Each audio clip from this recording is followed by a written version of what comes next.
This message comes from Stars with Amadeus. Starring Will Sharp and Paul Bettany comes the new Stars original series, Amadeus. Experience a tale of genius, jealousy, and rivalry. Amadeus. Series premieres May 8th, only on Stars and the Stars app.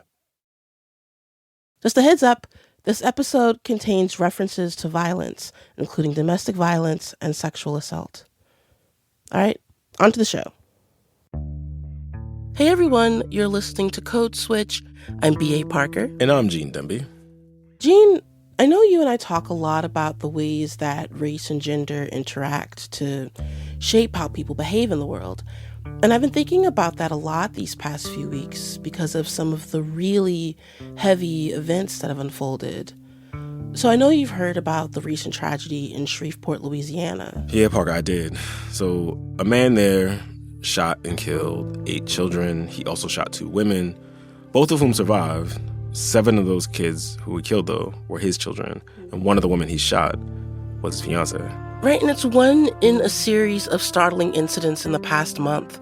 Like at the beginning of April, Justin Fairfax, the former lieutenant governor of Virginia, shot and killed his wife and himself. Just this week, charges were brought against the popular TikTok singer David for the murder of a teenage girl, as well as continuous sexual abuse of a child younger than 14, and the unlawful mutilation of human remains. And honestly, the list goes on, but we have to stop here for a lot of reasons. It's worth pointing out that all the perpetrators in these incidents were Black men, and they were reportedly dealing with mental health issues. And a lot of the media reaction that I've followed, that I've seen, I don't know if you've seen this, Parker, has been about the mental health crisis among men, especially Black men. That feels too simple or pat for the sort of scope of what's happening. True, especially when recent studies show that Black women are 6 times more likely to be killed than their white counterparts. So I wanted to speak to someone who could break down a little more of what he thinks is going on. We are more mournful of the possibilities that are lost for these men. You know, we're more concerned with mourning them than we are mourning the victims of the choices that they make. That's Mark Anthony Neal. He's a friend of the show and a professor at Duke University who studies Black masculinity. Just looking at the full palette of how Black men show up in the world. That's just hovering over you all day, all the time? Yes. I mean, part of it is because I've been living in this Black male body for 60 years. Yeah. So I feel like I have some insight on what it means. That's fair. But yes, it's, you know, I have to frame the world that I'm in, not just in terms of who I am, in terms of my race, but also in terms of my gender. And I wanted to talk to Mark about all of this recent tragedy and what it says about Black masculinity right now. I'm very intrigued. Take it away, Parker.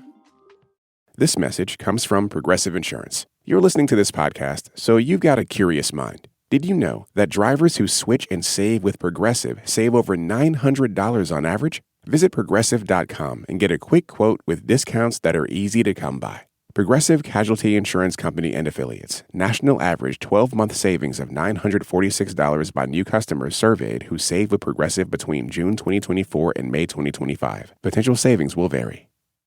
This message comes from Warby Parker. Prescription eyewear that's expertly crafted and unexpectedly affordable. Glasses designed in-house from premium materials starting at just $95, including prescription lenses. Stop by a Warby Parker store near you. Support for this podcast and the following message come from Strawberry.me. Be honest. Are you happy with your job? Are you stuck in a job you've outgrown or never wanted in the first place? Are your reasons for staying really just excuses for not leaving? Let a career coach from Strawberry.me help you get unstuck. Discover the benefits of having a dedicated career coach in your corner and get 50% off your first coaching session at strawberry.me/NPR. Mark Anthony Neal told me that hearing about all this violence over the course of the past few weeks had him feeling like we need to start a collective conversation. A conversation asking, what's happening in the world. I mean, we ask that question every day Yeah. because there's so much craziness going on. But, this is something that, at least for me, had to bubble up to a priority in terms of thinking and processing what this violence against women mean. Yeah. Okay. You talk about that conversation. What does that conversation look like? I think, and I think it's important to think about your introduction of Serena Fairfax and leading with her, that we need to lead with the victims of the violence. And, Hmm. there seemed to be this desire almost immediately to create a context for the violence, Mm. whether it was mental illness, dude just lost his mind for a moment. I needed to sit with the idea that in these cases, there were children that lost their lives, there were wives that lost their lives. Whatever choices Mr. Fairfax made, or the guy in Louisiana made, we have to sit with the violence against those women and children first. And I think too often, because he was a prominent Black man and we're overly protective, I think, as a community, as a culture, about what befalls prominent Black men, right? Because and somehow we think that protecting and creating a context to understand them, it's a more of a benefit to our community, to the race. I think in leading with that, we miss fundamental issues around violence against women, the role of patriarchy and misogyny and sexism in our lives, and how violence against Black women becomes an afterthought. I think about, for instance, in a separate space, when we see young white women who are killed by folks who are immigrants, and how that bubbles up to a national conversation because it's connected to this larger discourse about immigration in the country. We rarely see violence against Black women bubble up to that level of conversation. And so I was happy to see, and happy is probably the wrong word, the number of Black women scholars and journalists, some of them that I knew, who spoke back very forcefully to the framing of the story of these killings. Right. I mean, you mentioned this. There's a lot of focus in these incidents around specifically the mental health of these men, sometimes more than the tragedy itself. Mhm. You don't find that to be the appropriate response to the wake of these incidents. A man killed his wife, and I'm talking about Fairfax in this context. How do we not Uh, lead with that conversation? That a yeah. man chose to kill his wife with his children in the home. Now, we could have a conversation about whether or not I or anybody else believes that patriarchy is a form of mental illness. If we want to have a conversation about mental illness, let's talk about the role that patriarchy plays in informing mental illness and Yeah. misogyny and Yeah. sexism. We often talk about the ways in which racism, for instance, is a public health crisis, right? Anti-Black racism is a public health crisis, right? When do we talk about violence against women and misogyny and patriarchy as a mental health crisis also? And I'm not necessarily trying to go there, right? I'm just saying, for Hmm. those folks who want to say, well, he snapped. But there also had to be something fundamentally in how these men viewed the women in their lives and the children in their lives. Yeah. And this is the point that Brittany Cooper made in her great piece, Yeah. that there's a sense of ownership. I can do with you what I will. And in many ways, the way that story gets reported, where we are more mournful of the possibilities that are lost for these men, whether it's their own life or incarceration, right? We're more concerned with mourning them than we are mourning the victims of the choices that they make, right? And they were choices, right? They made clear-cut choices to kill people who ostensibly are close and special to them. Now, can we talk about that for a second? The article you're referring to is by Brittany Cooper. She's a journalist and a professor of Africana Studies and Gender Studies at Rutgers University. And she wrote a piece for New York Magazine about the idea that it was the patriarchy and not just mental health issues that was responsible for the killing that happened in Shreveport. Do you find that fair or unfair to paint these incidents with a larger brush and condemn them as part of patriarchy more broadly? It's a long, difficult conversation in the sense that we'd like to believe that the behavior, the misbehavior, the bad behavior, the deadly behavior of Black men is some sort of byproduct of what Black men experience in a racist society, Mm, where they are unfairly targeted both because they are Black, but also because they are Black men.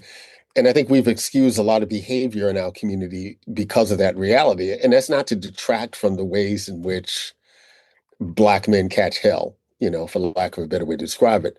mm, But because Black men don't actually have access to the same kind of patriarchy that their white male peers do, both because of their whiteness and in some cases because of their class, patriarchy manifests itself in very localized ways, I believe, in Black life. So we see violence that emerges in the domestic space. mm, And we often are most acutely attuned to the physical violence within that context. But there's also rhetorical violence. How do we talk to the women and the children in our lives, right? The way that silence, for instance, not responding to the concerns of your partner, your wife, the person who's raising your children, that in not responding to them, you're deploying that silence as a weapon to dismiss what their concerns are.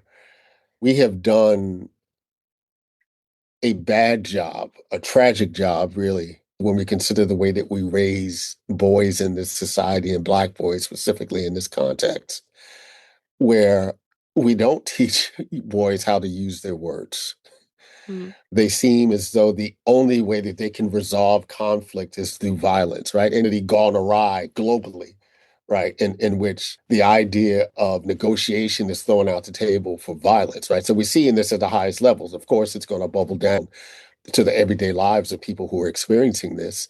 But patriarchy, I think, for Black men is something that is really appealing because it gives Black men this some sense. And I will own this for myself at the various times in my life where I understood the privilege of patriarchy, that it gives us some semblance of power.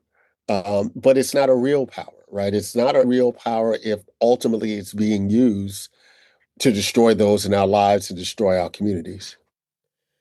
How how are you able to reconcile the call for strides and help for Black men with mental health conditions while also acknowledging the toll on Black women and children? It can't be an either or. Yeah.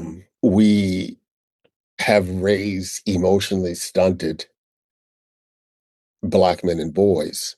And stunted is probably not the right word. We give Black men and boys only certain outlets for their emotions. So anger is acceptable.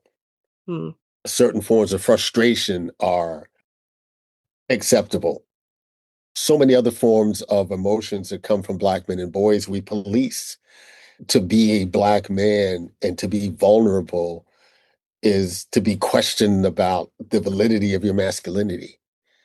To be a Black man who leads with caregiving, as opposed to the more patriarchal role of controlling and caretaking, right? Providing sustenance and family and a housing and food and shelter, all those kinds of things that we think of as the responsibility of men. We don't give Black men many, many diverse outlets to express their emotions. And that is both what leads, I would say, in some cases, not all cases, obviously, and I'm not a mental health expert, mhm, but if you are a human being who can't fully express what your emotions are, that speaks some troubling of your mental health. And we can't necessarily say to Black men, well, you need to go to therapy. mhm, I'm thinking about my man Ciari the Kid, who has this great song, right? Do Black men need therapy? Yes. mhm, But not every Black man or Black boy is in a position to get therapy. And to admit that you're in therapy is somehow to admit that there's something wrong with you. Mm. that there's something at fault with you. We need to change the framing so that we think about mental health care on any level as something that not only repairs us, because that is part of the problem, but also something that allows us to be the fullest people, human that we can be. Very often it's the pastor or the religious practice that takes the place of therapy. And spirituality is an important part of our lives, but let's not mistake spirituality for the expertise that therapy can provide, right? So that's Yeah. one side of the question. Not every Black man who is suffering from mental health chooses violence against women as an option, right? Some Hmm. of these men are in their full right mind who believe that they're within their right to treat women and those less powerful than them as they choose. And so I think we have to hold both of these things together, right? So much of my work over the years has been working at this intersection of understanding the lives of Black men and what Black men face, but at the same time holding Black men accountable for their behaviors, right? Both to each Hmm. other, but also to the women and children, intimate partners that are in their lives. And I don't think it's ever an either or. It's always a both and. Yeah. I'm thinking about this because I don't know, this might be a bit of like an overshare, but like I grew up, my mother was a social worker for Child Protection Services, and my stepmother was the head of a safe house for abuse survivors. And I've listened to a lot of testimonials from Black women um, who were trying to survive really impossible situations and being told to kind of take it in stride. I think reactions to this violence sometimes seem to fall into that dynamic of focusing on the individual man in question without looking at the maybe the deeper power imbalances that exist and allow so many women and children in these situations. Like, what's your take on that? When we see some of the most recent expressions of violence against Black women, it's not brand new. Mhm. There have always been these incidences. We are perhaps just more hyper aware of it because of news coverage and the internet and social media and all those kinds of things. But I also think there was a regularized practice in Black communities not to air dirty laundry. Yeah. And this was particularly important during the era of segregation, where, much of the argument about our demands to be more integrated into the mainstream of American life was that saying to white folks, we're just like you, that we're normal, right? Turns out we're more like them than we ever wanted to admit, but that's another conversation. And so we didn't want to pay attention to aspects of our lives that seemed pathological. That in fact, that there was intimate partner violence in our home. So because we didn't want it to become something that was known outside of our homes, outside of our communities, it's something that we very often remain silent about. Right? And Hmm. the people who most often bore the brunt of that silence were Black women and children. Children, because not only were they sometimes subject to violence, but they had to witness the violence against their mother, their grandmothers, their aunties, their sisters, et cetera, et cetera. And in this context, we're obviously talking about deadly violence, but that's also inclusive of rape and sexual violence within that context also.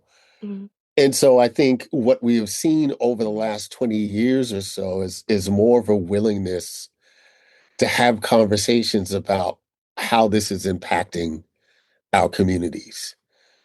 And so I think the discourse, despite the fact that it occurs under very tragic and sad situations as it has recently, it's an important discourse for us to have collective conversation about what does it mean for all of us to be safe in our own homes, to be safe around our partners, for our children to be safe within that context.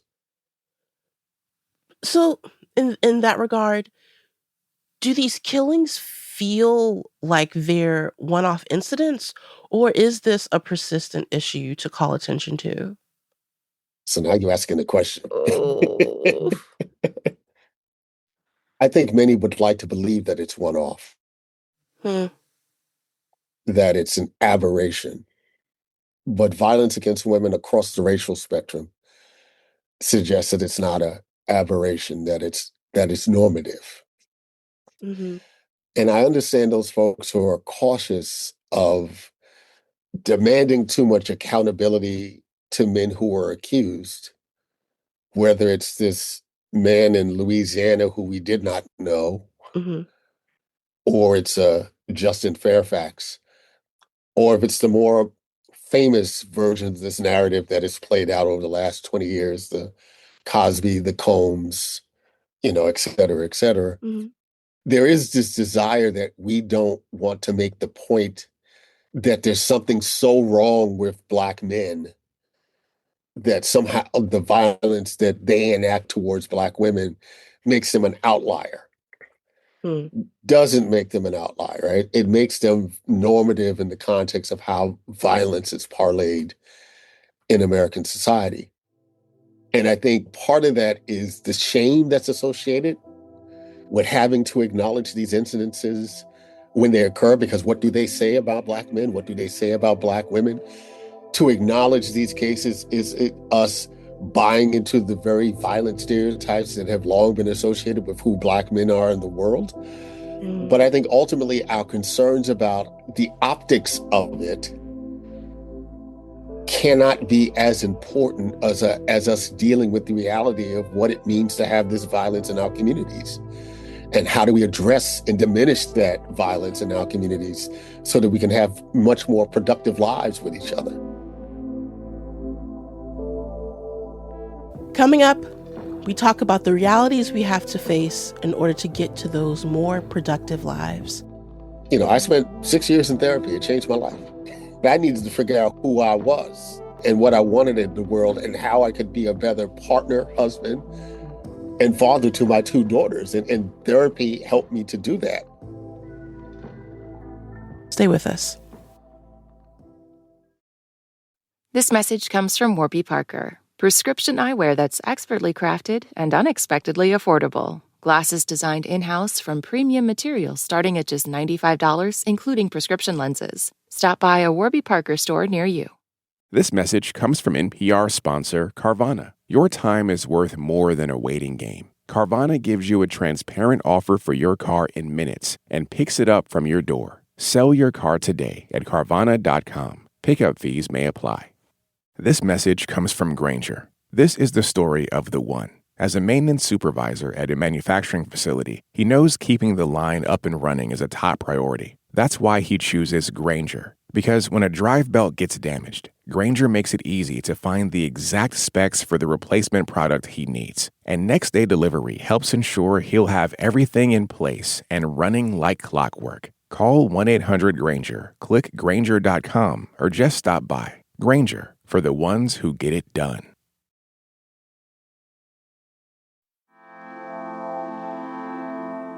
Parker, just Parker. Code switch. We've been talking to the scholar Mark Anthony Neal about Black masculinity in the wake of multiple incidents of Black men enacting violence against women and children of color, especially the ones in their own homes.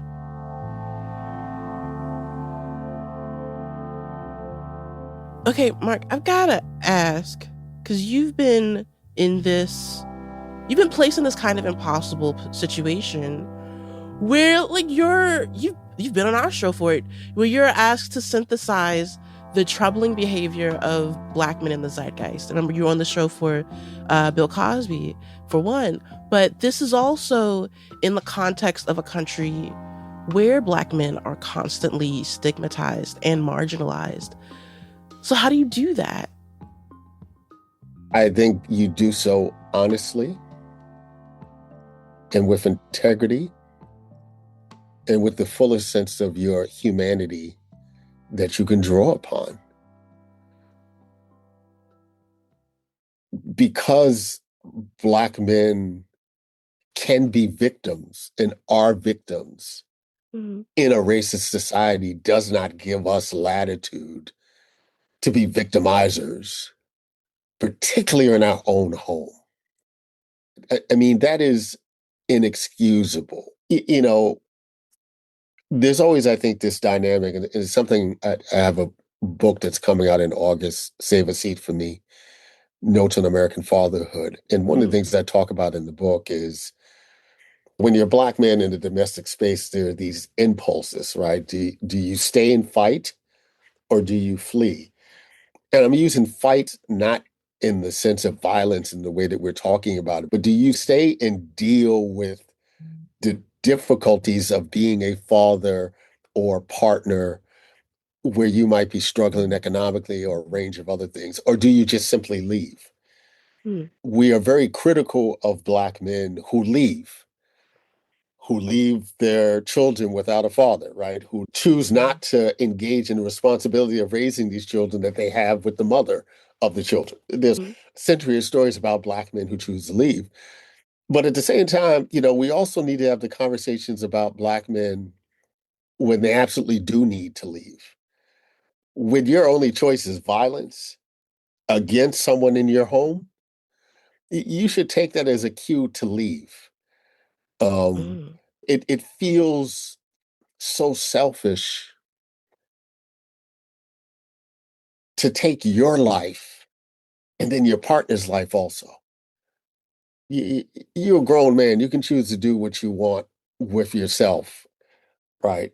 Folks will care about you and will grieve your loss because you meant something to somebody. But it's so selfish to take out someone who has been on the receiving end of your violence. I mean, it's just, and there's no comfort zone in that. There's no comfort zone in that for me as a thinker, as a scholar, looking at this, who has daughters who are in relationships.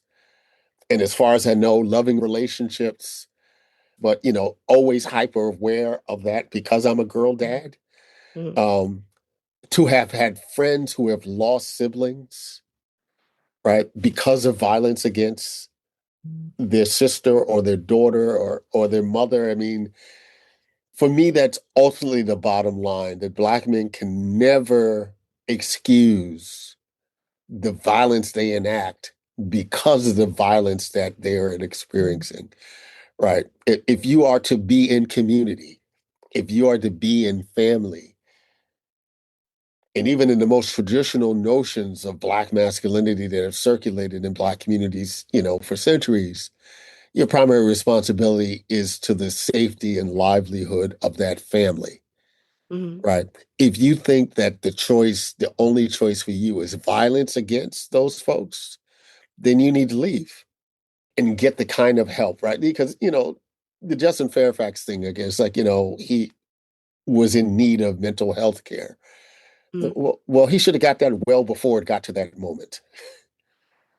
That's a choice he could have made before he got to this moment. And for those who really cared about him, that needed to be something that they needed to be invested in too. Because you can't just tell people you need to go find a therapist, right? They need to be within community. I hope that one of the byproducts of this, besides the obvious, right, bringing more attention to and hopefully ultimately curtailing violence against Black women, hopefully that it would create a context where more Black men will be open about the fact that they have pursued therapy at some point in their life as an intervention for choices that could have made. I spent 6 years in therapy. It changed my life. Yeah. Right. And I wasn't someone who necessarily leaned into violence in any kind of way, but I needed to figure out who I was and what I wanted in the world and how I could be a better partner, husband, and father to my two daughters. And therapy helped me to do that. Now, I'm saying this as a college professor who has access to great health care, It's right? nice. Cats on the corner ain't necessarily got that.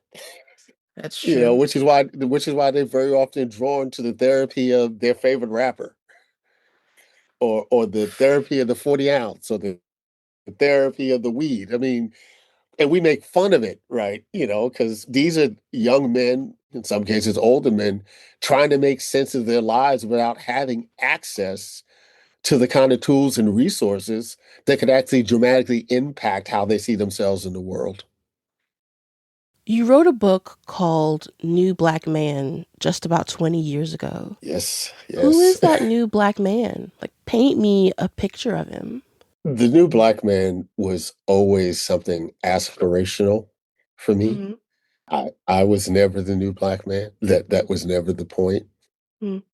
But I was gesturing towards some sort of aspirational notion of black men who, first of all, were comfortable in their skins. Being raised as a black boy, as a young black man, becoming an adult, I always felt as though, masculinity was like this little small box. Mm-hmm. And to be a real man, you had to figure out how to comport yourself to fit into that box. And if you either couldn't fit into that box or chose not to be in that box, you would be castigated for not being a real man, for not being a real black man. Mm-hmm.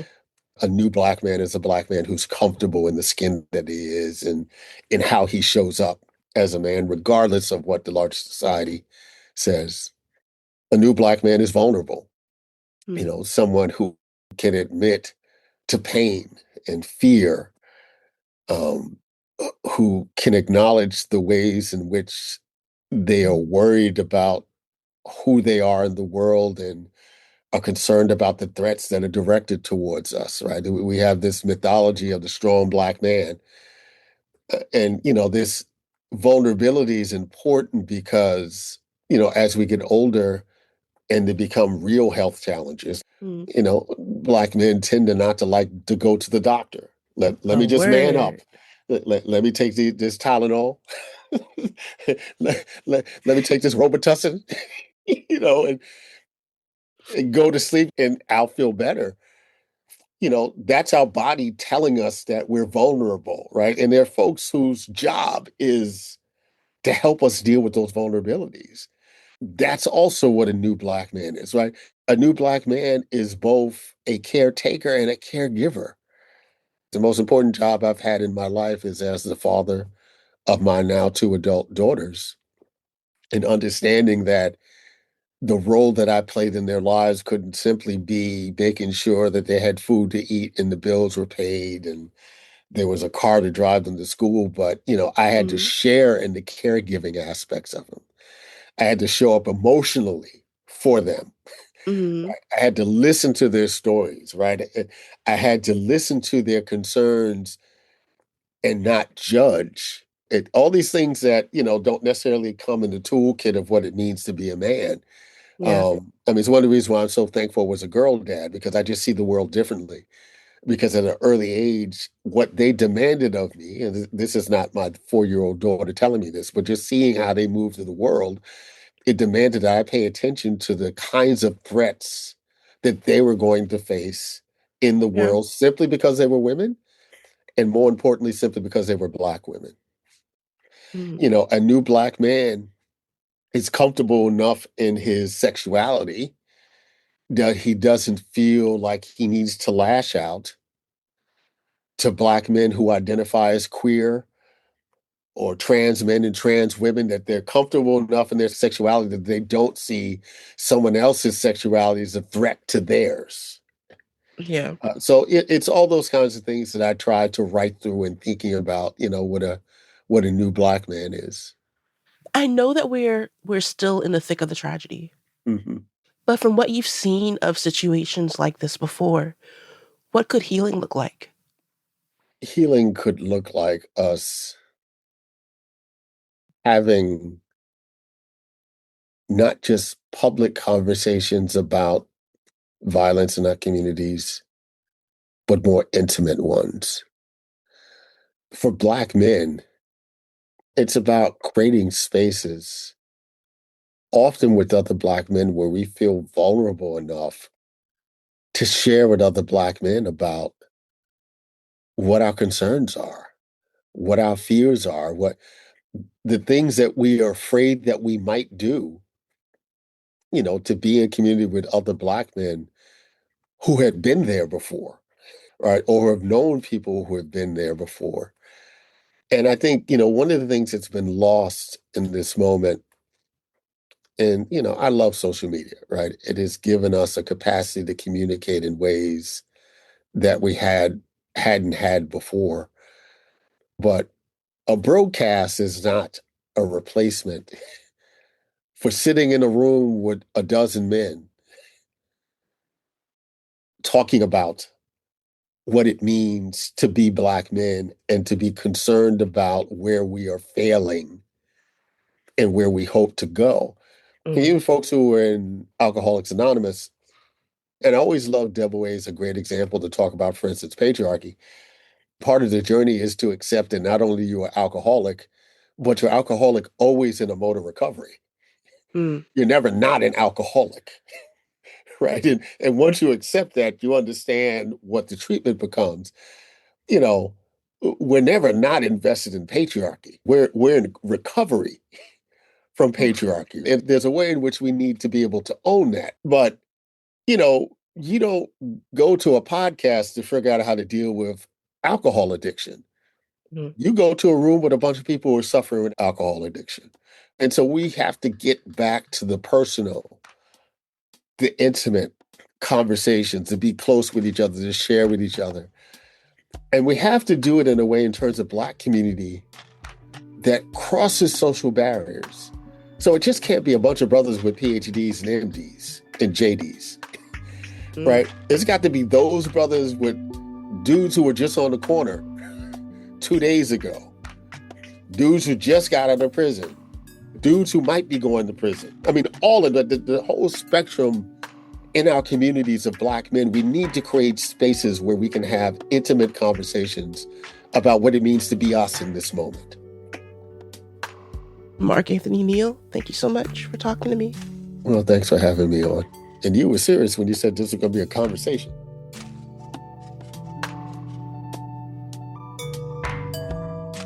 And that's our show. And just a reminder that signing up for Code Switch Plus is a great way to support our show and to support public media you may have heard. We could really use your help right now, y'all. And you can listen to every episode of our show and a bunch of other NPR faves sponsor-free. So please go find out more at plus.npr.org/codeswitch. This episode was produced by Christina Calla with help from Xavier Lopez. It was edited by Leah Dinella. Our engineer was Jimmy Keeley. And a big shout out to the rest of the Code Switch massive, Jess Kung, Dahlia Mortada, and Yolanda Sanguini. As for me, I'm Gene Demby. I'm B.A. Parker. Be easy, y'all. Hydrate. This message comes from Angie. Tackling a home project? Angie can connect you with pros who do such a good job you might ask them to be your kid's godfather. Don't do that. Just trust them to get the job done. Find a pro for your projects at Angie.com. That's ANGI.com. This message comes from Comcast. Comcast is delivering extraordinary live sports experiences so fans catch every game-changing moment faster, smoother, and closer to live than ever before. Learn more at ComcastCorporation.com/sports.